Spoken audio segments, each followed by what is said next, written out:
What can be said about Super Mario Bros. That hasn't already said a million times before? The lovable red hat wearing plumber is quite literally everywhere. Even if you haven't played the video games, you have absolutely seen a picture of him one way or another. Or maybe while casually strolling through the internet, you found a picture of an absolutely cursed bootleg piece of Mario merch. But regardless of how you feel about the plumber and the rest of the Super Mario Bros. Cast, it is absolutely a household name. The main thing Mario is known for, though, is absolutely the video games. And there's a ton of different things Mario has done over the years. Mario has indulged in kart racing. He's also had a couple parties here and there. Hell, he's even faced off against different Nintendo IP characters and video game characters that are not even part of his universe. Not to mention some of the more obscure adventures that he's been on, such as Mario teaches typing for some reason. He's even indulged in a little bit of dancing in the Dance Dance Revolution games. And if you somehow think Mario hasn't done it all, he's somehow gotten hold of a goddamn time machine and traveled across different periods of time just to teach you kids about history. All that aside, however, my goal here today is not to talk about all the weird and obscure and niche adventures that he's been on,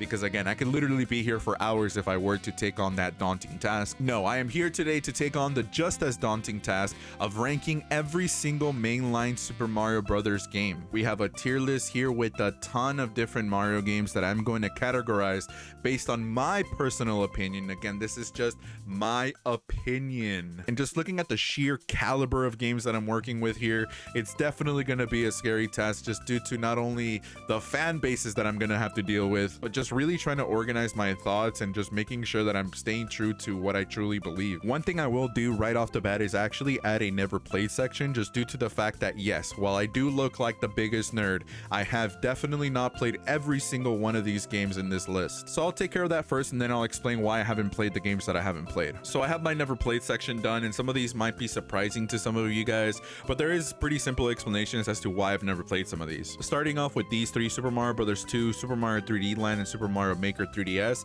I have never played just due to the fact that I never grew up having a 3DS, and even though I did own a 3DS not too long ago, these were still games that I never actually have played. Next on the list is Super Mario Luigi U, and this one is just one that I've never played. Even though I have played New Super Mario Bros. U Deluxe, it's still one of those side games that I never actually bothered playing. New Super Mario Bros. Was just one of those games that I never got around to playing. I did have a DS growing up, but the only game I had for that was Pokemon Soul Silver. Super Mario Bros. Special, or Super Special Mario Bros., was just one that I honestly have never even heard of. I wouldn't be surprised if this is a game that was only released in Japan, or if it was just for one of those obscure consoles that I've never even heard of. Super Mario Run was one that I never played just due to the fact that I'm not a big fan of mobile games. When it comes to mobile games, I've never really been a big fan of them, just due to the fact that if I'm on my phone, I would rather be doing something else. And so for the longest time, I've never really been interested in playing Super Mario Run. Super Mario Land 2 and Super Mario Bros. Deluxe are just games I have simply never played. And to be honest, looking at this list, there's also another thing that I want to add to the tiers. I'm going to be adding a collections and re-releases tier, just because of the sheer amount of re-releases and collections that there are in this list. So here are collections and re-releases, and I guess I'll address them just like I did the never played section. The Super Mario Advance series of games do a good job at porting over some of those original games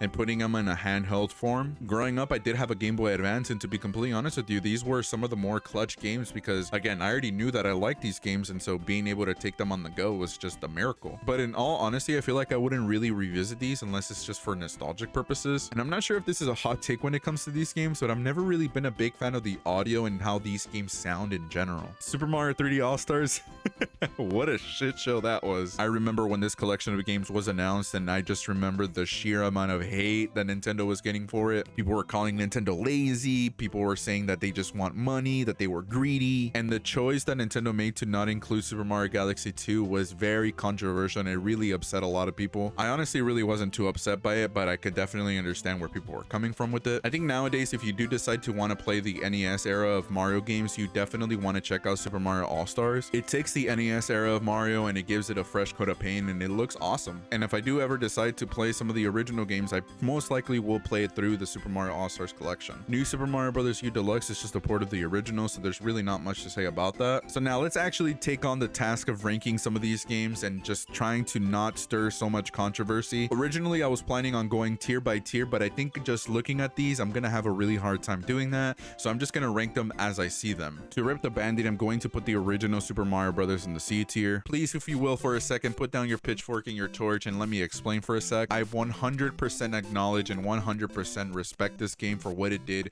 for video games in general. It completely changed the landscape of what we know video games to be currently, and it is the main reason why Nintendo is the juggernaut that it is today. And I'm not gonna lie, I do have a ton of memories with this game. I played this game plenty of times. It is one of the very few games that I can actually sit down and play with one of my parents who are not gamers at all. But to be completely honest with you, the main reason why I would even ever go back to playing this game nowadays is just simply for nostalgic purposes. I feel like at one point this would be the video game that I would show someone to try to convert them into becoming a gamer, but I feel like nowadays some of the later installments in the franchise do a much better job at that. I think what this game did is incredible, but I feel like it's one that I don't see myself going back to that often anymore. In the rank below it, I'm gonna put New Super Mario Bros. U in there. I haven't played a ton of Wii U games. The Wii U was one of those console generations that I just completely skipped out on, but this is one that I have played a bunch. And also New Super Mario Bros. U Deluxe is on the Switch, and so I played that quite a bit. The reason it's so low on this list is because I feel like every single time that I play it, I just find myself to be bored. I honestly can't put my finger on what makes me feel so bored in this game, but I feel like I'm on autopilot every single time that I play it. This might be a hot take, but I'm gonna put Super Mario Bros. 2 in there too. I think the history of Super Mario Bros. 2 is a lot more interesting than the game itself. If you didn't know, Super Mario Bros. 2 in Japan is called Doki Doki Panic. Nintendo felt as if the real Super Mario Bros. 2 was too hard for the American audience, and so they took a game that was already existing, they put the Mario characters in it, and then they released that as Super Mario Bros. 2 over here in America. I will admit that even though this is an NES game, I didn't grow up playing this game. I always played either the original Super Mario Bros. Or Super Mario Bros. 3, and just by how different it looked to me at the time, comparing it to the original Super Mario Bros., I never really gravitated towards it, but I did get to play it not too long ago since it is in the NSO service on the Nintendo Switch, and to be completely honest with you, I just did not have fun with it. I feel like I was just confused. I felt as if they just didn't really appeal to me. Nothing in the game really clicked with me besides maybe some of the bosses like Wart, but through my playthrough of it, I feel like I was more frustrated than I was excited to play the next level. Since we're on the topic of Super Mario Bros. 2, I'm gonna put Lost Levels in the C tier as well. As I mentioned earlier, the original Super Mario Bros. 2 was originally only released in Japan, and we got the Super Mario Bros. 2 that we know now. But years later, we did get the original Super Mario Bros. 2 in America, which they called the Lost Levels. Now, this takes the same sort of formula that they had in the original Super Mario Bros., and they just kind of turned it up a notch in terms of the difficulty. There's poison mushrooms that make Mario small, the levels are much harder, and to be completely honest with you, I think if I were to return to either the original Super Mario Bros. Or the Lost Levels, I feel like I would much rather return to the Lost Levels. I think the challenge factor definitely does put it a little bit above the original for me nowadays, considering the fact that the replayability of it is just a little bit higher for me. But again, it still does keep the formula of the original, and I don't find myself playing this one all that much, but I do respect what it does. Super Mario 35 is also going to be in the C tier. I feel like everybody was a little bit shocked when this game came out. They took Battle Royales, they took Super Mario Brothers, and they made a somewhat enjoyable game. I'm putting it in the C tier because it is a nice concept, and I wish Nintendo would experiment with some of these original franchises a little bit more, but it's still a game that I didn't really play a whole lot. It's not a game that I was super interested in, but I like the novelty of it, and I somehow forgot to put Super Mario Maker in the never played. Again, I didn't have a Wii U, so I didn't get the chance to play it. Let's get a little positive, and I'm gonna put Super Mario 64 DS in the B tier. The concept of taking Super Mario 64, a masterpiece of a game, adding Wario, Luigi, Yoshi is just a dream in my opinion. This game was a lot of fun, and it really made me want to get a DS, and it was one of the few games I actually owned for the console. But I feel like the main thing holding it back was just that the console that it was placed on, the DS. I really wish Nintendo would revisit this game and potentially make a remake of it on the Switch or on the upcoming Nintendo Switch 2, but it's still a really fun game, and I had a lot of fun memories playing with this. Right alongside it in the B tier, I'm gonna put Bowser's Fury. After the success of Mario Odyssey and how amazing that game was,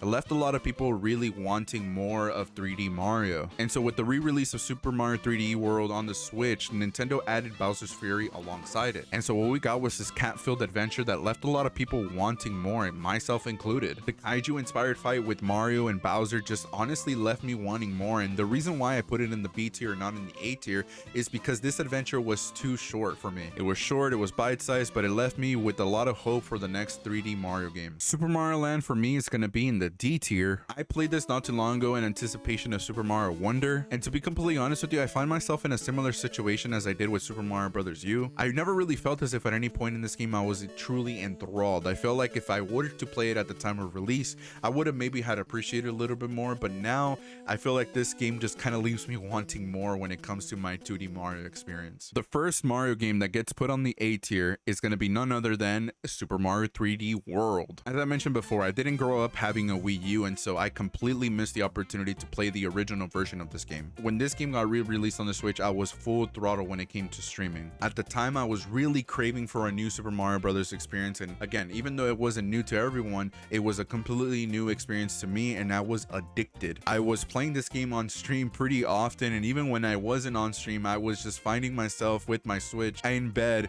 literally playing this game. Again, I streamed this game a lot, and I played this game a lot with viewers too, and it just made for a really pleasant experience. And I don't even want to mention what Champions Road looked like, because that was an experience within itself. I feel like this game for me came at the perfect time when I really wanted a new Super Mario Brothers experience, when I was at the height of my streaming career, and it just helped that a lot of people were really excited to play this game with me, and I just cannot put it any lower. Since we're on the topic of streaming and games that I played on stream, I'm gonna put Super Mario Maker 2 in the C tier. I grew up playing games like Little Big Planet, where after the main game, if you wanted more Little Big Planet, you essentially had to look for player created levels. I have countless memories playing player created levels, and I honestly feel like I definitely could have enjoyed this game a little bit more if it wasn't for Nintendo shooting itself on the foot when it comes to the online. I hate to say, but playing this game with others just really made it really unpleasant. This game at times was just downright unpleasant to play just due to how laggy it got whenever you got to play with others. And this game on paper is one that I would absolutely love to play with others, but due to how horrible the Nintendo Online service is,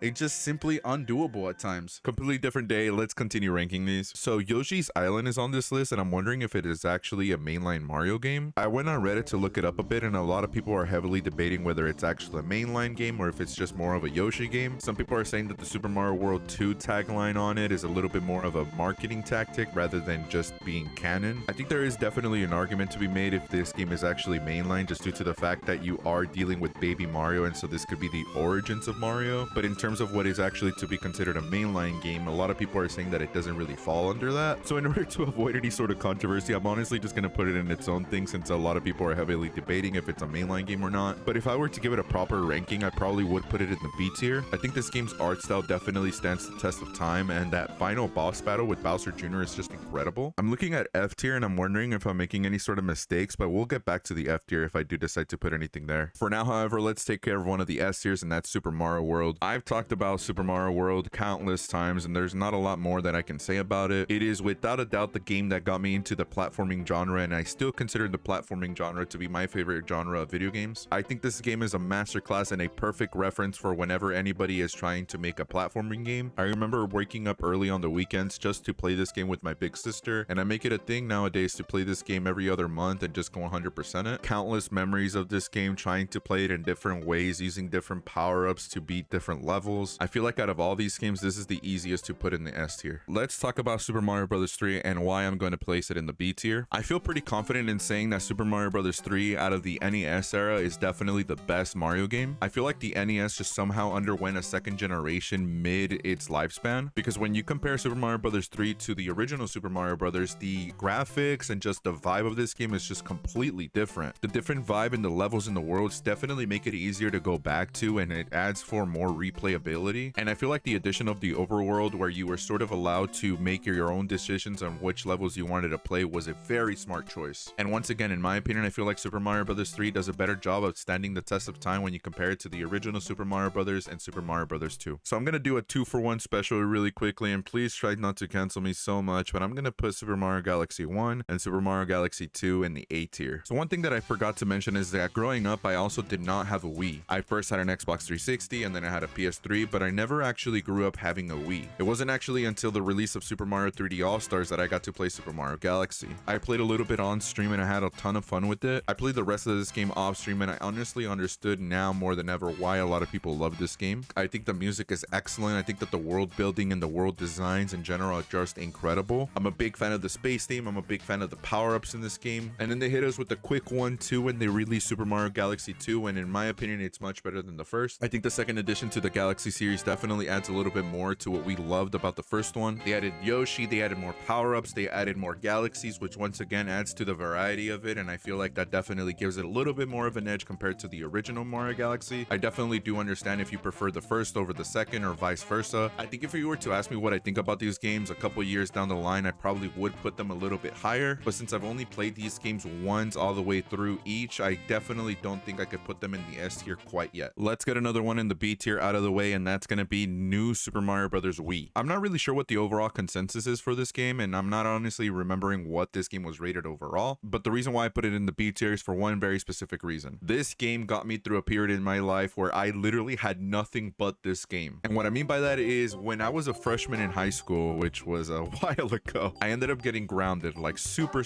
grounded to the point where my dad literally took away almost everything that I had in my possession. But my big sister, being the goat that she is, came through and actually had given me a Wii prior to me getting grounded. And so all I really had was me being in my room, this Wii, the Netflix app on the Wii, and that's all I really had. And so to say that I played the crap out of this game is just an understatement. I honestly don't know why I didn't bother picking up any other games, but honestly I feel like at the time this is all I really needed. I've always kind of had this internal debate of whether I prefer 2D Mario games and 3D Mario games, and again, I don't know if this is a hot take, but I much prefer this one over New Super Mario Bros. U. While I do really enjoy the visuals and the graphics of New Super Mario Bros. U, I definitely think that the platforming experience is a lot better in this one. And again, I have a lot of experience playing this game and I can't really put it any lower. Taking a look at the list, and since I just mentioned Super Mario Bros. U again, I'm gonna honestly bring it down to the F tier. Once again, playing this game, I honestly felt like if I was in purgatory. It just kept going and going, and I honestly felt like I just wanted the game to be over with. It might be a little bit of a hot take, but honestly, I wanted to put something in the F tier, and this is the only game that I felt made me feel like that. Super Mario Bros. 2 and Super Mario Land at least gave me something to work with, but this one just kept on dragging and dragging and dragging. And then there was 4. We are left with arguably some of the best 3D Mario games, and then the newest addition to the Super Mario Bros. Lineup, and that is Super Mario Bros. Wonder. Let's start off with Super Mario 64. Not going to build up too much suspense for it. I'm immediately going to put this in the A tier. I feel like anything that I say about Super Mario 64 is something that has been said a million times already. Once again, Nintendo came out and put out an absolute banger, a game that absolutely revolutionized the 3D platforming genre as a whole. In my opinion, it has one of the best non-tutorials where you're outside of Peach's castle left to figure out what is new in Mario's toolkit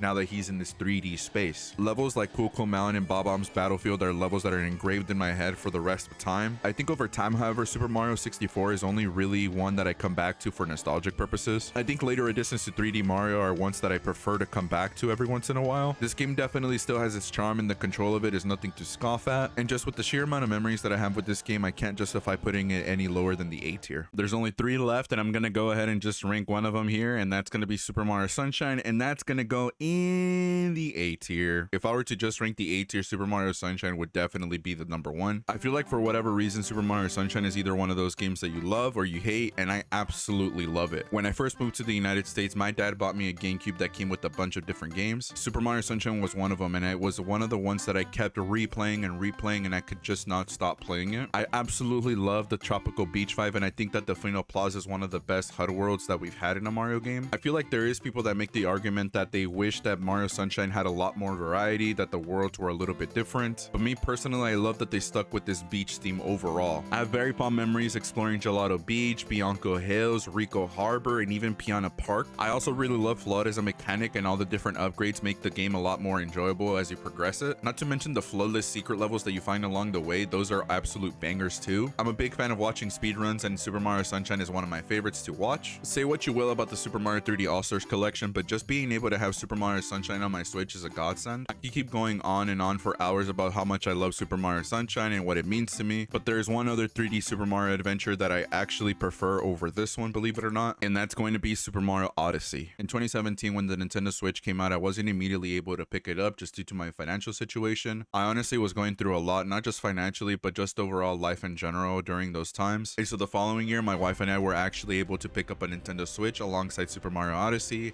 and Super Mario Kart 8. And no exaggeration, booting up Super Mario Odyssey for the very first time made me feel like a kid again. I think I played Super Mario Odyssey at the perfect time when I was going through a lot, and this was just a breath of fresh air that I desperately needed. This game, in terms of how vibrant and how diverse it is in terms of the kingdoms, is just incredible. I very vividly remember my first playthrough just stepping into these new worlds and just exploring and exploring, trying to literally do anything and everything that I could so that I could fully embrace and take in this experience that I was going through. Places like Fossil Falls, Luncheon Kingdom, Metro Kingdom, Ruin Kingdom, the Moon Kingdom, Cascade Kingdom are all places that I absolutely love. And in my personal opinion, I feel like Cappy is probably the best gimmick that a 3D Mario game has ever had. Not only are you able to take over things like Goomba Buzz and even a freaking T-Rex at some point, but it also adds a new layer to the control and the movability that Mario has, and I honestly love it. One of the common arguments that I see people make about this game is the fact that some of these stars are not exactly in the most exciting places to be found, and I could definitely understand if people want to put this lower just due to that fact, but honestly it never was something that really bothered me. It definitely took me a bit to actually go back and play this game just due to the fact that I didn't want to tarnish that first experience that I had with this game, but that was a huge mistake because even in that second and even that third playthrough of this game,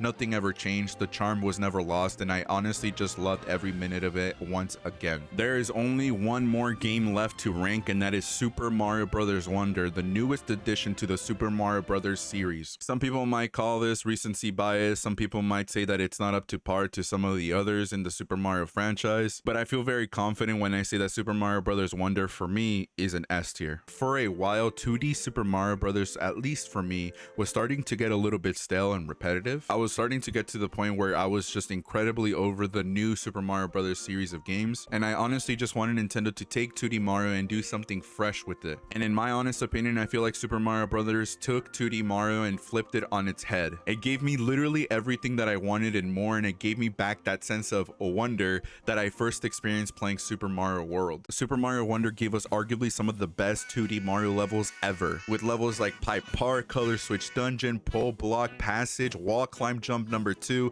Cosmic Hoppos, and not to mention the incredibly unforgettable experience that is experiencing Piranha Plants on Parade. Can you tell me your first experience playing Piranha Plants on Parade? Because oh my god, I fucking love that level. To tone it down a little bit, let's talk about the art style, because I feel like the art style is one that doesn't get enough credit. I remember when they first showcased Super Mario Bros. Wonder and they showed the gameplay of it, and the art style just took me aback a little bit. It honestly surprised me that Nintendo absolutely took what they were previously doing, gave it a fresh coat of paint, gave the characters more expression, gave their movement and all the things that they do just a little bit more oomph. It honestly kind of looks like a comic book at times, and I love that. I feel like Nintendo just absolutely let the developers cook with this one, and I honestly hope that that is the trend moving forward. And then I mentioned the fact that you don't even have to play as Mario, you could play as Peach or Daisy, the best princess in the goddamn universe. If this is what Nintendo has in store for future additions to 2D Mario, then I am incredibly excited for the future of the franchise. Oh man, I really hope that I don't make any enemies along the way with my placing of these games. But regardless of how you feel about specific games, specific installments in certain aspects of 3D Mario and 2D Mario, I am extremely happy that Super Mario Bros. Exists as a whole, and I really hope that future iterations, whether it be 2D or 3D, follow in the same path that we have been sort of taking with Super Mario Odyssey and Super Mario Bros. Wonder. I have a ton of different memories with these games, countless hours put into these games, and I really hope that Nintendo just allows their developers to cook so that we can continue to have amazing experiences for years to come. And hopefully next year, with the highly anticipated Nintendo Switch 2, we are able to see what is next for Mario, whether it be 2D or 3D. But that's gonna do it for me, guys. If you guys want to let me know how bad this list is, or if you want to tell me your personal favorites or your least favorites in the Mario franchise, please let me know in the comments below. Don't forget to slap the like and subscribe if you haven't already for future videos. You guys are beautiful, you guys are amazing. Have yourselves a damn good one. Super Mario Brothers forever, 2D and 3D. Bye.